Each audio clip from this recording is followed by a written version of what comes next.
Me, wag kunin, me. Me, wag kunin, me. Me, wag kunin ng bola, me. Iyak yan si Angel. Ano, kinuha na ni Mimi yung ball mo, Jill.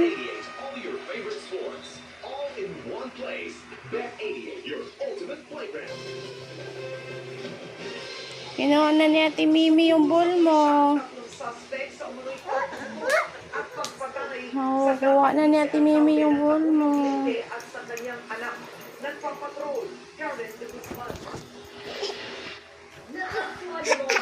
Ang dalawang bangkay na ito sa isang masupal na bangin sa Sinabon Badulite nitong Martes ng umaga. Kinilala ang mga biktima na sina dating Aguyog Leyte Vice Mayor James Bohol at kanyang anak na si Carly James Bohol. Me, di papasok siyan, ha? Basta naman ang paa mo. May tubig ka sa